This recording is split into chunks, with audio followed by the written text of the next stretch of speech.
Hey guys, so Wrath Classic's been announced, but you already know that. That's why you clicked on this video. Today, I want to talk about everything we know so far and give my thoughts on it. I'm super excited that Wrath's happening. It was pretty much a no-brainer at this point, considering how popular TBC's been. And I personally think that Wrath is going to be bigger and better than the TBC launch. Okay, so let's go over what we know. Firstly, it's dropping this year. How do I feel about the timing?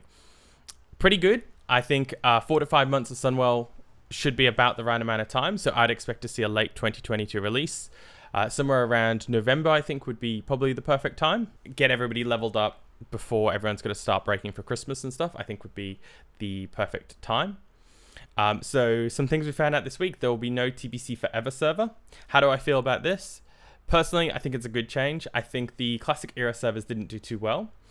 A lot of that, I think, came from the cost to transfer your character. I think they may have done slightly better if there wasn't an additional cost to leave a character on those servers. Everybody's moving into Wrath. I think it's a good thing.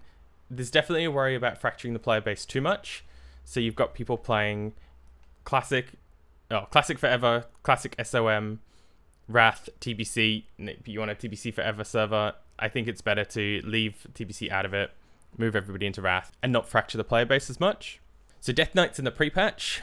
This is a nice change for the people that want to play Death Knights. Honestly, I wouldn't be too fussed if they went either way. I think Death Knights back in original Wrath were pretty overtuned, and having them start 15 levels behind was fine.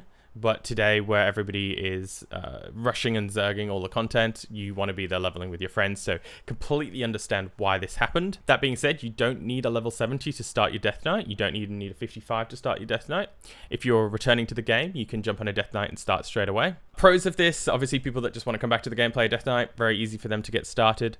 Cons of this, I think, would be you've got a class that is already pre-leveled, that is probably going to become the new gold farming class for all the international gold farmers that exist on my server and probably your server too. There's been discussion about breaking mage boosting. So right now the mage boosting on my server is basically ran by an Indonesian crowd. Those people are assumed to be gold sellers. They don't do any content outside of sitting in slave pens 16 hours a day. They generally don't interact with any raids, dungeons. Most of them don't have logs. They literally will spend 16 hours a day just in slave pens. I do think that I'm not so against boosting if it's a legitimate player that's doing an hour or two of boosting here and there to pay for their raid consumes.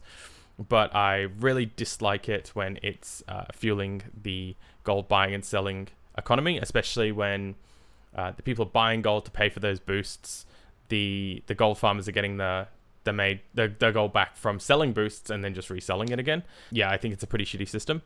As far as do I want them to break mage boosting, so they did this in SOM, which I thought was fantastic. However, the biggest difference there is SOM doesn't have a paid boost.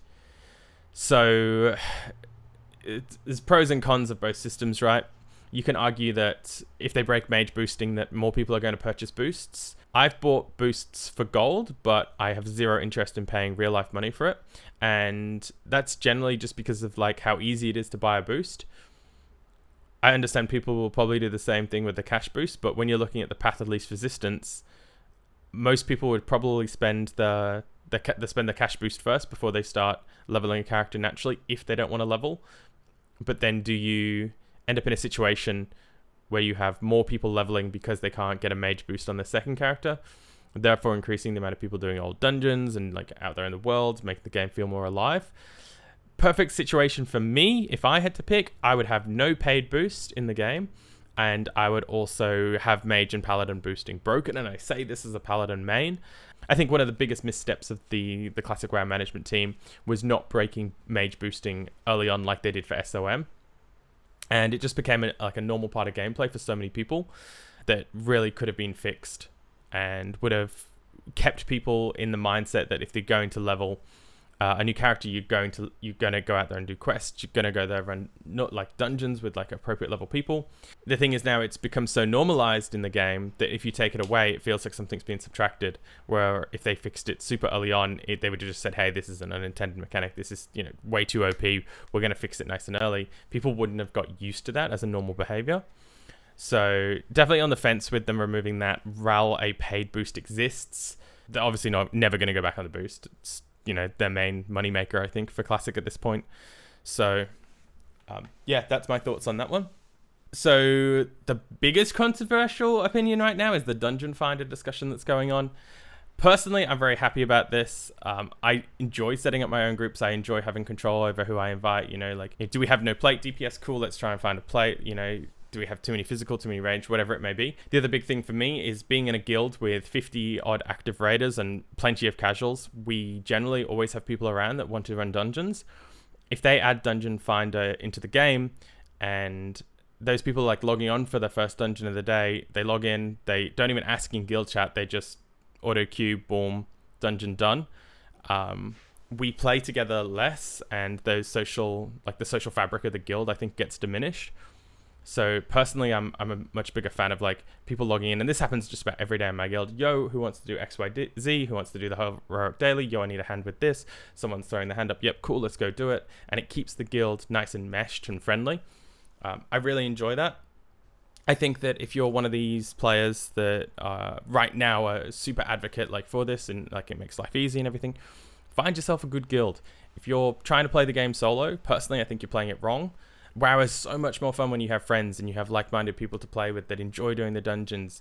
You're building relationships. You're probably going to get on a raid team easier. Lock down your raid spot for Wrath. Start making friends. Start building those social connections, because at the end of the day, like, that is what an MMO is all about. You're not playing Skyrim, with 4 NPCs in the dungeon. You're playing an MMO. Meet people from your server, make those friendships, build a reputation for yourself. This is all the stuff that I signed up to play Classic for. And going into Wrath, Dungeon Finder was definitely one of the things that I was very skeptical about, because for me, when they brought Dungeon Finder in, at the time it was great, but over time I feel like it did really diminish a lot of the social aspects of the game. And I'll give you an example. Just before I started filming this video, we ran a HBM. We wiped in HBM, and as you guys know, it's one of the worst dungeons to wipe for. So we had 2 mages that were doing like super low DPS, and 0 rage, 0 leave. We had a discussion. We figured out like, hey, cool, we can reset the dungeon. The first boss was dead, so we lost our badge from that. Went outside, reset it, came back in, did the whole thing. We'd already spent like 20 minutes at this point in the dungeon. We came up with a strategy, which was drag the boss away from the portal, let the ads through, deal with the boss, and then we go kill the ads. Second time round, we cleared it. Everyone's pogging off at the end. Obit, the little homie mage, doing absolutely fucking terrible DPS. I think he managed like 350 DPS on the last boss. He's pogging off because we got the heroic done. All good vibes in the group. Thanks to the dungeon guys, and like now I'll remember little Obit. Would I remember him if he was a random in a dungeon? Nope, because the whole group probably would have fallen apart, It was good vibes in the dungeon. So that's the shit that I love in Classic. But I understand a lot of people just want Dungeon Finder, and I know this discussion right now. I think Brian tweeted out they were looking at possibly porting the retail Dungeon Finder into Classic, which is the dungeon matchmaking tool. So if you've never experienced that before, essentially you set up a group and people can apply, and then you get a list of people that are applying for your group. I think that's a nice intermediate. Like, I would rather have that than nothing. I think that the tool that they did introduce to replace looking for group bulletin board was a little bit janky. I've never used it, to be honest. I tried it a few times. No one was interacting with it. So in my server, we just continue to use LFG, and honestly, it works fine, and I'd be more than happy to continue using LFG with a text-based advertisement. It honestly does not faze me at all, but I would rather them bring in the retail group maker before they bring in a full automated LFG. That being said, if we get nothing, I'm still super happy about it. So yeah, that's how I feel about dungeons. But guys, I know this is a hotly contested issue. I would love to hear what you guys think, and we can have some discussions. So if you want to throw them in the comments, let me know if you're for or against the Dungeon Finder. Do you like the option of bringing the intermediate in, which is a new dungeon making tool? Okay, some other things that we found out. So Barbershop's coming in, and they're going to be adding services to this. So originally they described this as the character customization fee. So I looked this up to see what it was, and it included a race change in the character customization fee, which is the terminology that they used in the announcement video. So I was like, oh, please no, don't put race change on the Barbershop. So that's been tweeted that that's not happening. which is really awesome. No race changes at all, even in the shop. See, personally, I really like this. And I know some people might have wanted to race change to human to optimize their PvP for every man for himself. But for me, I'm really big on the RPG elements of the game. And I think there's a lot of importance tied into your character's race. That's your character identity. You know, I've really built a reputation as the dwarf pally. And if I just quickly change the next day and become a human, you know, I like the fact that they're leaving race change out. No faction change. Again, this ties into the race change thing for me. I like that you pick a faction, you level it up, and guys, I completely understand some people really want these features. We've seen it on retail where the entire population goes one-sided. And once those floodgates do open, it's very hard to, you know, to stop it once that swing really starts to build momentum. We've seen this on the mega servers. I think Blizz could have done more to police the mega server hop. They could have done more. Too late now to really fix that. But this is definitely a good change to stop everybody ending up on the same faction, you know, 2 years down the line. They are probably also losing money by not offering these services. So these are great changes that are good for the health of the game that I can really respect. And yeah, kudos Blizz, like whoever made these hard decisions. I think looking after the health of the game should be the #1 priority. So achievements definitely coming in Wrath. One thing that's been tweeted out this week is achievement tracking for the majority of Classic hasn't been counted. They started doing some things in BC, but we don't know what. So if you've done, you know, 1,000 dungeons in Classic, you may not get any credit for that, and you'll have to earn all these achievements again. As to what was missing from the presentation and the information that we've seen so far, I really wanted to know what the plans are for the first tier. Personally, I would love to see some sort of heroic Nax perhaps, or some hard modes in Nax. I think the majority of the player base that is playing Classic now did Nax, you know, God, what, a year ago maybe? However long it's been, not entirely sure. Am I ready to do another 4 months of Nax in 6 months' time? Not really. Not at all. I would have loved to know a little bit more about, are they intending to do any sort of progressive talents? So one thing that I've looked up recently is how Prop Paladin changed over Wrath. Prop Paladin being my main. So one thing, Cheat Death, the Ardent Defender ability, didn't come in until a few patches in. We're going to have that from day one if they do go with the end talents.